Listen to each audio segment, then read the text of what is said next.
घर के मंदिर में जलने वाले दीपक और घंटी को रोज धोने वालों, ध्यान से सुनो, वरना पूरा घर संकट में पड़ सकता है। नमस्कार साथियों, आप सभी का दिल से स्वागत है।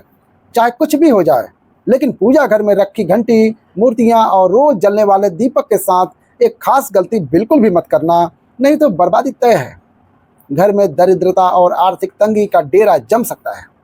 भक्तों, क्या पता आप भी जाने अनजाने में वही गलती कर रहे हो जिसकी वजह से आपके घर में तरक्की नहीं हो रही है, पैसा नहीं टिकता और बार बार मेहनत करने के बाद भी सफलता नहीं मिलती है। असल में इन सबके पीछे वो छोटी छोटी गलतियां होती हैं जो हम बिना समझे कर जाते हैं और फिर पछताना पड़ता है। इसलिए आज के इस वीडियो में हम आपको बताएंगे कि मंदिर में रखी हुई वस्तुओं से जुड़ी कौन कौन सी बातें ध्यान रखनी चाहिए, ऐसी बातें जिन्हें जानकर भी आप कह उठेंगे, वाह गुरुजी, आपने तो मेरी किस्मत ही बदल दी। जी हाँ, पूज्य गुरुजी हमारे बताते हैं कि बहुत से लोग धार्मिक चीज़ों को पवित्र मानकर पूजा घर में रख तो लेते हैं, लेकिन वही सबसे बड़ी चूक कर बैठते हैं। तो प्रिय भक्तों, इस वीडियो में आपको ये सब विस्तार से बताया जाएगा, कौन सी वस्तुएं पूजा घर में रखनी चाहिए और कौन सी नहीं। दीपक कब और कितने बजे जलाना शुभ होता है, दीपक जलाते समय कौन सा मंत्र पढ़ना चाहिए, घंटी कब बजानी चाहिए, सुबह या शाम, शंख कब और कितनी बार बजानी चाहिए, शंख बजाते समय कौन सा मंत्र बोलना चाहिए, क्या रोज दीपक को धोना सही है या नहीं, और मंदिर में कितनी मूर्तियां रखनी जानी चाहिए। इन 7 से 8 बिंदुओं पर हम आज विस्तार से चर्चा करेंगे।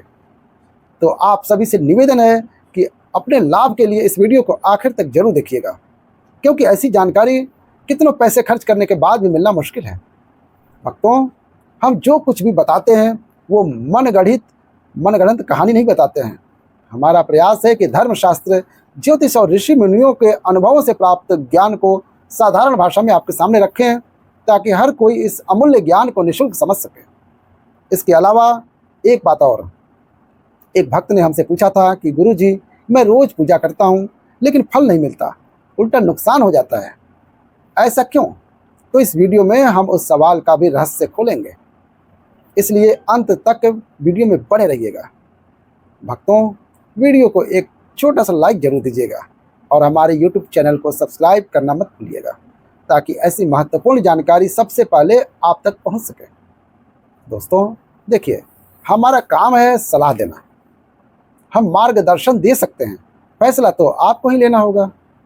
अब इसे माने या ना माने यह आपकी इच्छा है, लेकिन भक्तों एक बात जरूर कहेंगे, अगर आप इसे मान लेंगे तो आपका जीवन सफल हो जाएगा।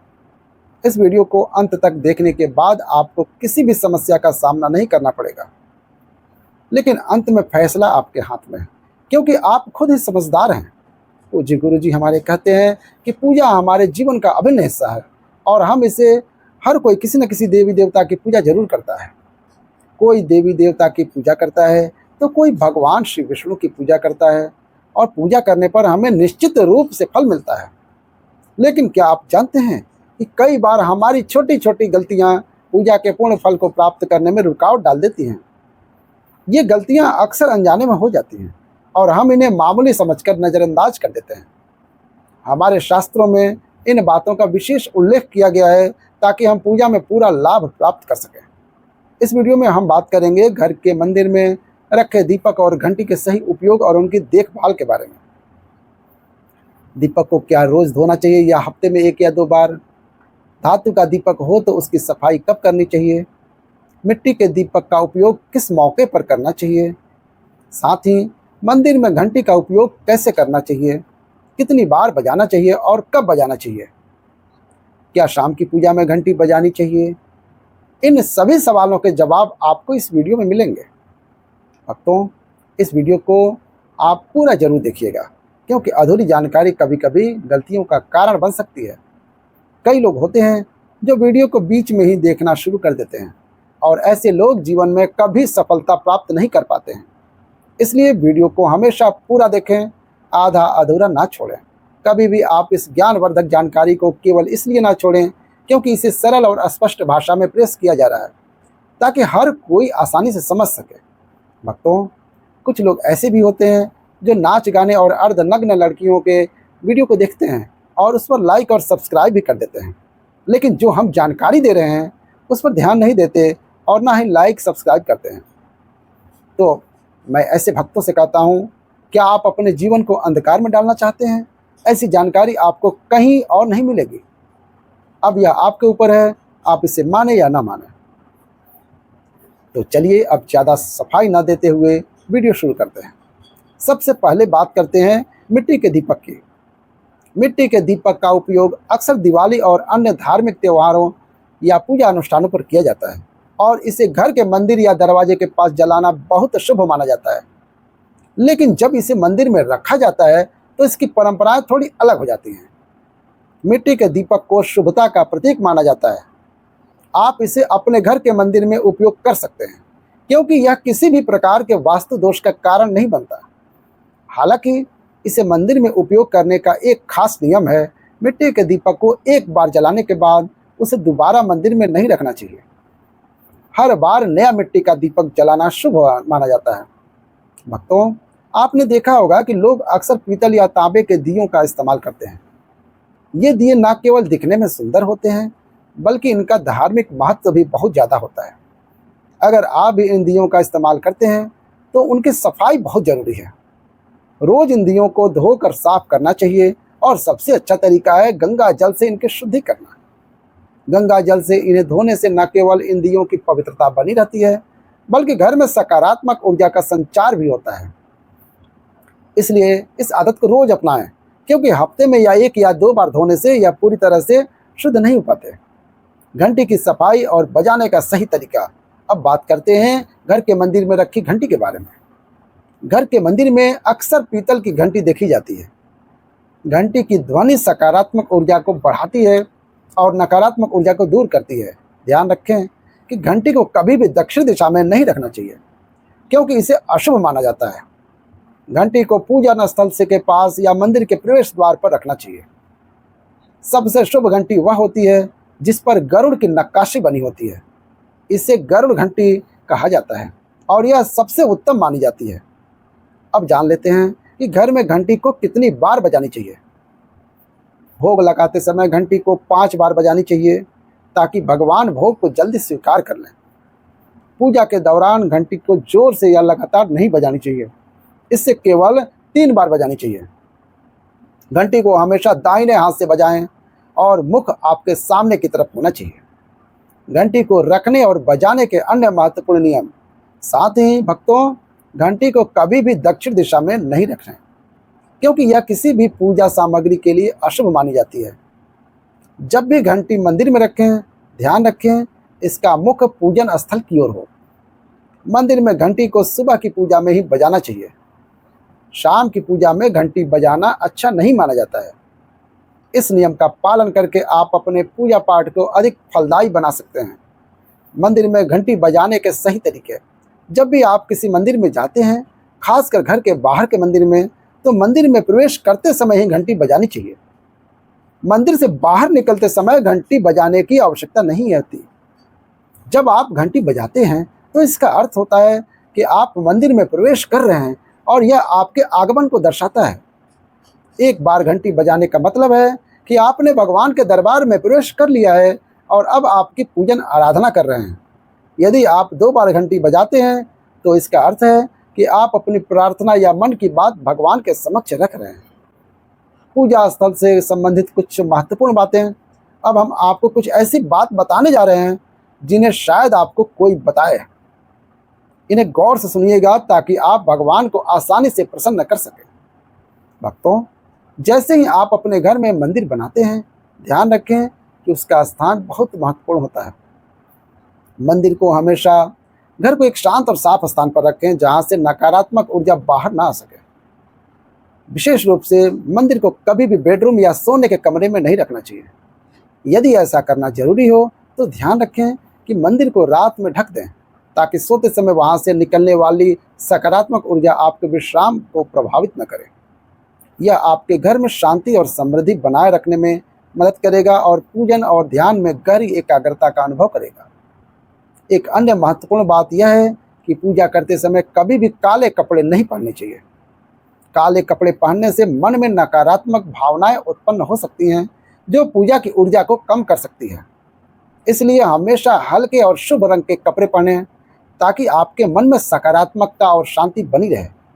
अब बात कर लेते हैं कि घर के पूजन स्थल में कौन सी चीज़ें नहीं रखनी चाहिए। सबसे पहले घर के मंदिर में कभी भी एक से ज़्यादा देवी देवताओं की मूर्तियाँ या तस्वीरें नहीं रखनी चाहिए। इससे पूजा का प्रभाव कम हो सकता है और ऊर्जा का संतुलन बिगड़ सकता है।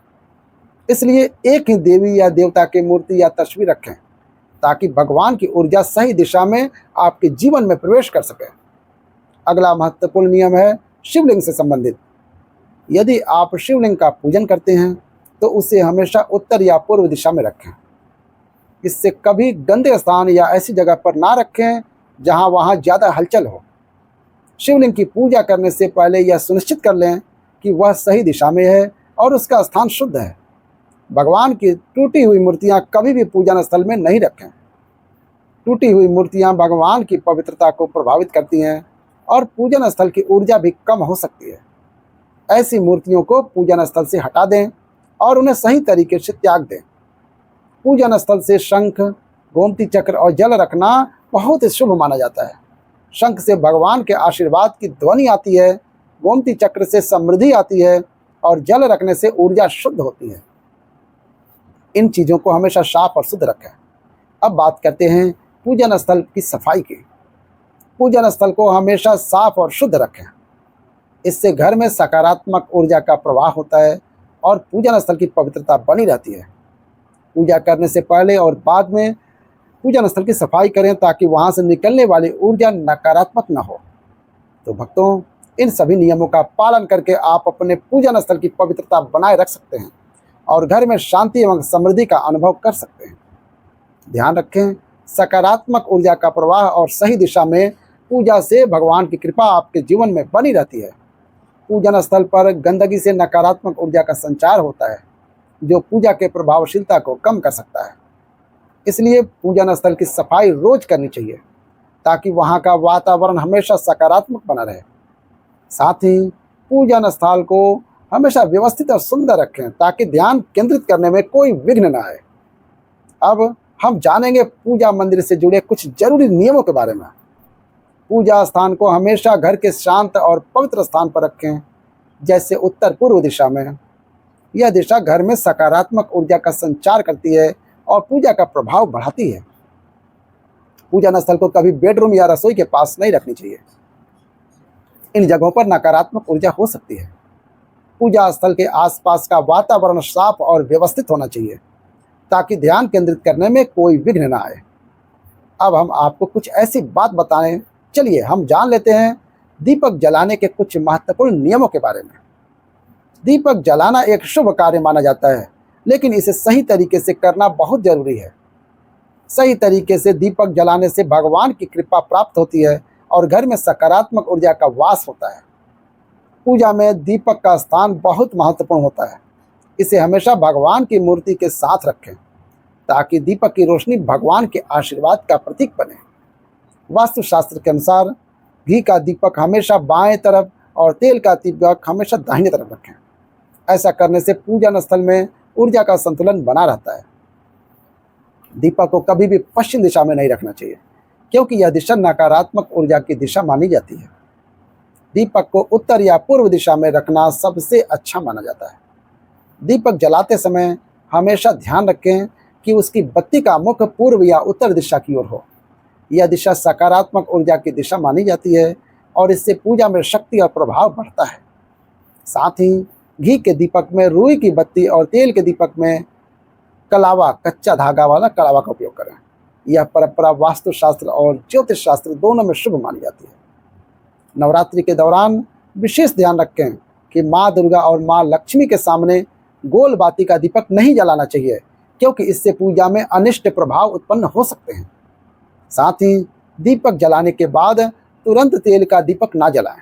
दोनों दीपकों के जलने के बीच में समय का अंतर होना चाहिए ताकि वातावरण में शुद्धता बनी रहे। दीपक जलाना न केवल धार्मिक महत्व रखता है बल्कि यह वास्तुशास्त्र और ज्योतिष शास्त्र में भी महत्वपूर्ण स्थान रखता है। दीपक जलाने से घर में सकारात्मक ऊर्जा का संचार होता है, नकारात्मकता दूर होती है और मानसिक शांति मिलती है। इसलिए दीपक जलाते समय इन नियमों का पालन करें ताकि आपकी पूजा और जीवन में भगवान की कृपा बनी रहे और घर में सकारात्मकता का प्रवाह लगातार बना रहे। आपको यह जानकारी कैसी लगी कृपया कमेंट बॉक्स में जरूर बताएं। अगर आप माता लक्ष्मी के भक्त हैं और उनका आशीर्वाद प्राप्त करना चाहते हैं तो वीडियो को लाइक करें और अपने दोस्तों के साथ भी शेयर करें। इसी के साथ वीडियो का अंत करते हैं। हर हर महादेव।